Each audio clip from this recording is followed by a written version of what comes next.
एक गांव का रहस्य। रात का समय था। चांद बादलों के पीछे छिपा हुआ था और चारों ओर गहरा अंधेरा पसरा हुआ था। उत्तर प्रदेश के एक छोटे से गांव नरैनी में एक अजीब सी शांति छाई हुई थी। यह गांव अपने सुनसान रास्तों और पुराने वीरान मकानों के लिए मशहूर था, लेकिन इसके बारे में एक और बात मशहूर थी।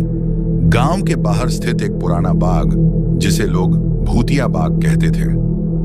गांव के बड़े बुजुर्ग बताते थे कि इस बाग में रात को अजीब अजीब आवाजें सुनाई देती हैं।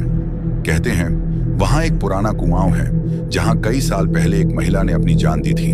तब से उसकी आत्मा इस बाग में भटकती है।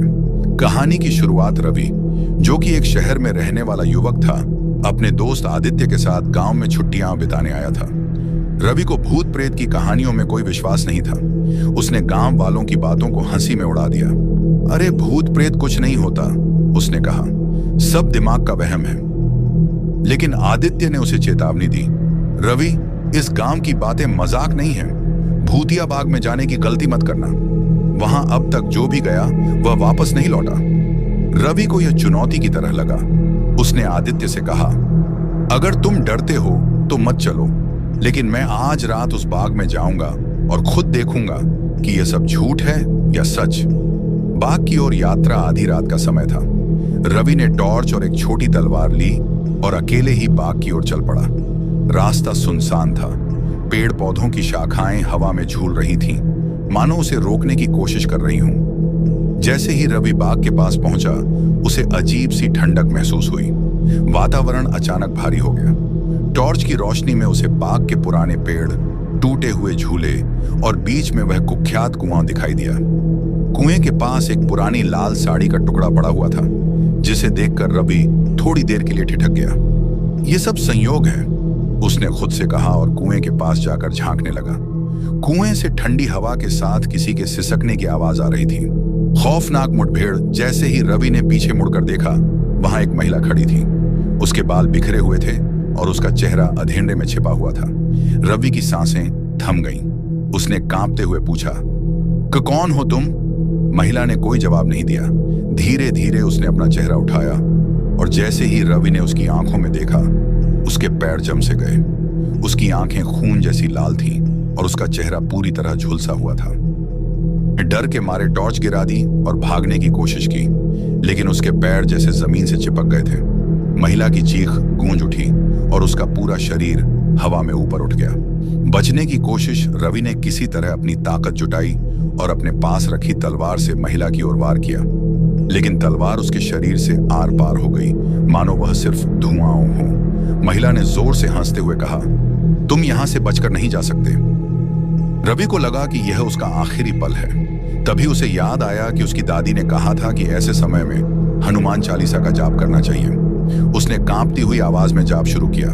जैसे ही वह हनुमान चालीसा पढ़ने लगा, महिला दर्द से चिल्लाने लगी और गायब हो गई। रवि को लगा कि वह बच गया है, लेकिन तभी कुएं से कई काली छायाएं बाहर निकलने लगीं। भागने का संघर्ष। रवि ने जान बचाने के लिए दौड़ना शुरू किया। बाग के पेड़ जैसे उसे पकड़ने की कोशिश कर रहे थे। रास्ता खत्म ही नहीं हो रहा था। पीछे से आवाजें आ रही थीं, रुको, हमें छोड़कर मत जाओ। किसी तरह रवि गांव तक पहुंच गया। उसके कपड़े फटे हुए थे और वह बुरी तरह घायल था। आदित्य और गांव वाले उसे इस हालत में देखकर हैरान रह गए। सच का सामना। रवि ने डरते डरते सबको अपनी कहानी सुनाई। गांव वालों ने उसे बताया कि वह महिला जिसे उसने देखा वही थी जिसने कुएं में कूदकर आत्महत्या की थी। कहा जाता है कि वह हर उस इंसान को मार देती है जो उसके बाग में आता है। रवि ने कसम खाई कि वह कभी किसी को इस तरह की चीजों का मजाक बनाने के लिए प्रोत्साहित नहीं करेगा। उसने महसूस किया कि कुछ बातें जिन्हें हम वहम समझते हैं, वास्तव में सच हो सकती हैं। अंत उस घटना के बाद रवि ने गांव छोड़ दिया और कभी वापस नहीं आया। लेकिन वह बाग आज भी वही है और उसकी कहानियां सुनकर लोग दूर दूर से आते हैं। कोई सच जानने के लिए तो कोई सिर्फ डरावनी कहानियों का हिस्सा बनने के लिए। लेकिन एक बात पक्की है, जो भी उस बाग में गया वह फिर कभी वैसा नहीं रहा। रहस्य का गहराता साया रवि के गांव छोड़ने के बाद भूतिया बाग की कहानियां और भी डरावनी हो गईं। अब गांव के लोग कहते थे कि वहां केवल आत्माएं ही नहीं, बल्कि एक अज्ञात शक्ति भी बाग की रक्षा करती है। वहीं रवि ने शहर जाकर एक नई जिंदगी शुरू करने की कोशिश की, लेकिन वह उस रात की घटनाओं को भूल नहीं पा रहा था। हर रात उसे सपने में वही झुलसा हुआ चेहरा और कुएं से निकलती काली छायाएं दिखती थीं। वह अक्सर पसीने में भीगा हुआ जागता और बुरी तरह घबराया रहता। कुछ महीनों बाद रवि ने तय किया कि वह सच का सामना करेगा। वह जानना चाहता था कि उस बाग की आत्माओं का रहस्य क्या है। आखिर क्यों उस महिला की आत्मा वहां भटक रही थी। उसने आदित्य से संपर्क किया और उसे अपनी योजना के बारे में बताया। वापस गांव की ओर आदित्य पहले तो डर गया, लेकिन रवि के बार बार कहने पर वह मान गया। दोनों ने गांव जाने की तैयारी की। इस बार उन्होंने अपने साथ कुछ साधुओं को भी बुलाया जो तंत्र मंत्र और आत्माओं को वश में करने के लिए प्रसिद्ध थे। गांव पहुंचते ही दोनों को वहां की बदली हुई हवा महसूस हुई। गांव पहले से भी ज्यादा सुनसान और भयभीत लग रहा था। लोगों ने उनसे कहा, तुम पागल हो गए हो। उस बाग में वापस जाने का मतलब है मौत को बुलावा देना। लेकिन रवि और आदित्य ने हार नहीं मानी। रात होने पर वे साधुओं के साथ बाग की ओर चल पड़े। बाग में अनहोनी बाग में पहुंचते ही साधुओं ने चारों ओर रक्षा मंत्र पढ़ने शुरू कर दिए। उन्होंने पवित्र जल और हवन सामग्री के साथ एक घेरा बनाया। रवि और आदित्य को उस घेरे के अंदर रहने की हिदायत दी गई। जैसे ही मंत्रोच्चार शुरू हुआ, हवा तेज होने लगी। पेड़ जोर जोर से हिलने लगे, मानो किसी अदृश्य शक्ति ने उन्हें पकड़ लिया हो। अचानक कुएं से वही महिला निकली। इस बार उसका चेहरा और भी डरावना था। वह जोर से चीखी, तुम लोग यहाँ क्यों आए हो? मुझे चैन से क्यों नहीं रहने देते? साधुओं ने जवाब दिया, तू कौन है और क्यों इस जगह को अपने वश में किया हुआ है? बता, ताकि तुझे मुक्ति मिल सके। महिला ने रोते हुए कहा, मुझे कोई मुक्ति नहीं चाहिए। यह बाग अब मेरा है। जिसने भी मेरे साथ अन्याय किया, मैं उसकी आत्मा को यहाँ कैद कर चुकी हूँ। सच्चाई का खुलासा महिला ने अपनी कहानी बताई। उसका नाम कमला था। वह इसी गांव में रहती थी। वर्षों पहले गांव के कुछ जमींदारों ने उसके परिवार की जमीन हड़प ली और जब उसने विरोध किया तो उसे और उसके परिवार को बर्बरता से मार दिया गया। मरने से पहले उसने कसम खाई कि वह इन जमींदारों को कभी माफ नहीं करेगी। उसकी आत्मा ने इन जमींदारों को मारकर कुएं में कैद कर लिया था, लेकिन उसका गुस्सा कभी शांत नहीं हुआ। अब वह हर उस इंसान को सजा देती थी जो बाग में कदम रखता। आत्मा को मुक्त करने का प्रयास साधुओं ने महिला से कहा, तुझे इस जगह पर नहीं रहना चाहिए। तेरा बदला पूरा हो चुका है। अब तुझे इस दुनिया से मुक्त होना होगा। लेकिन कमला मानने को तैयार नहीं थी। उसने चारों ओर अंधेरा फैला दिया। साधुओं के मंत्र बेअसर होने लगे। एक एक करके सभी दिए बुझ गए और हर तरफ खौफनाक सन्नाटा। तभी रवि ने हिम्मत जुटाकर कमला से कहा, अगर तुमने इतना सहा है तो हमें तुम्हारी मदद करनी चाहिए, लेकिन बदले की भावना से तुम खुद को और इस जगह को नरक बना रही हो। हमें बताओ कि तुम्हें शांति कैसे मिलेगी। कमला कुछ देर के लिए चुप हो गई।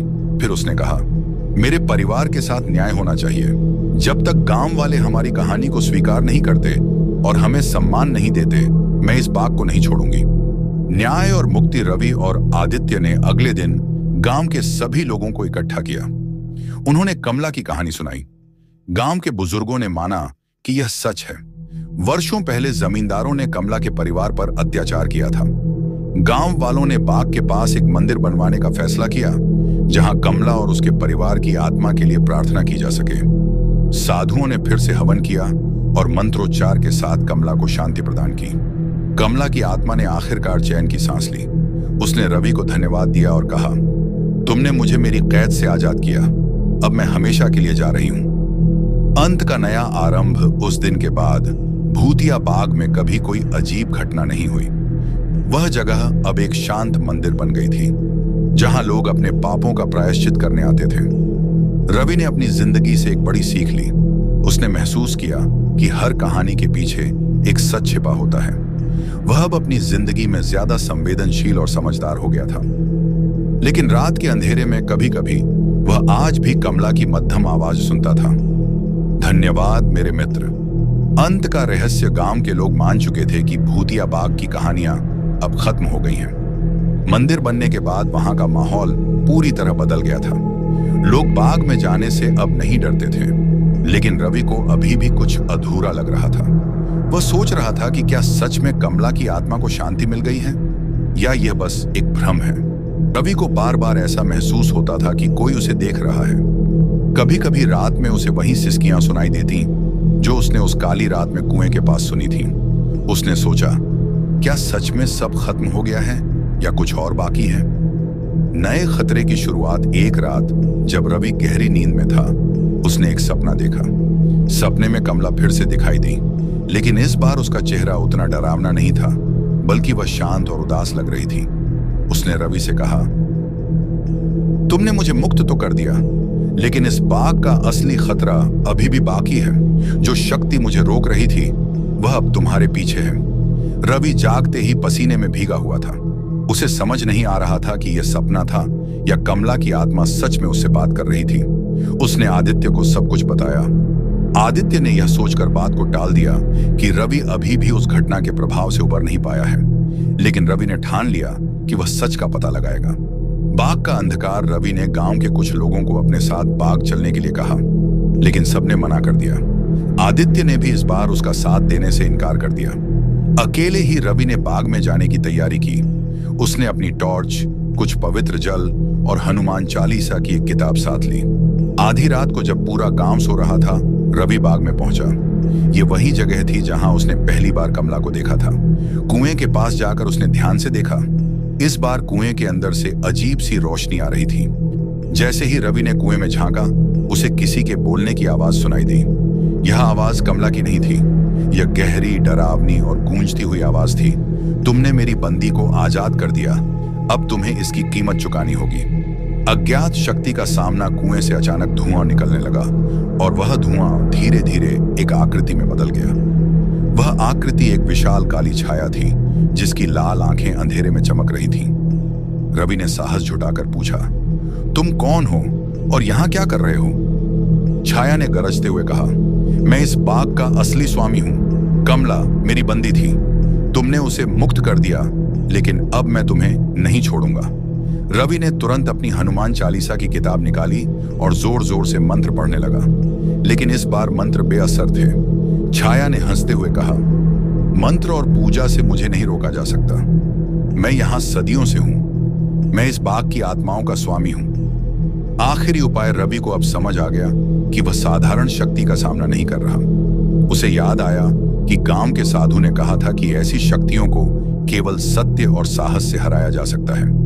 रवि ने छाया से कहा, तुम शायद बहुत ताकतवर हो, लेकिन तुम्हारी ताकत डर पर आधारित है। मैं तुमसे डरने वाला नहीं हूं। तुम्हें अब इस बाग को छोड़ना होगा। छाया गुस्से में चीखने लगी। उसने रवि पर हमला करने की कोशिश की, लेकिन रवि ने अपनी पूरी हिम्मत जुटाकर कुएं के पास पवित्र जल छिड़क दिया। अचानक बाग में जोर से हवा चलने लगी, पेड़ हिलने लगे और छाया कमजोर पड़ने लगी। छाया ने आखिरी बार कहा, तुमने मुझे यहां से भगा तो दिया, लेकिन मेरी शक्ति अभी खत्म नहीं हुई। मैं लौट कर आऊंगा। छाया गायब हो गई और बाग एकदम शांत हो गया। गांव की शांति। रवि ने अगले दिन गांव वालों को पूरी बात बताई। इस बार गांव के बुजुर्गों ने फैसला किया कि बाग को हमेशा के लिए बंद कर दिया जाएगा। कुएं को सील कर दिया गया और वहां एक बड़ा मंदिर बनाया गया। अंतिम सीख। रवि को समझ आ गया कि हर डर का सामना साहस से किया जा सकता है। वह यह भी जान गया कि कुछ चीजें हमारी समझ से परे होती हैं और उनका सम्मान करना ही सही है। उस दिन के बाद से रवि ने कभी पीछे मुड़कर नहीं देखा। उसने अपनी जिंदगी एक नई शुरुआत के साथ शुरू की, लेकिन कभी कभी जब वह रात के अंधेरे में अकेला होता तो उसे अब भी हवा में फुसफुसाहट सुनाई देती, मानो कोई कह रहा हो, हम हमेशा तुम्हारे आसपास हैं।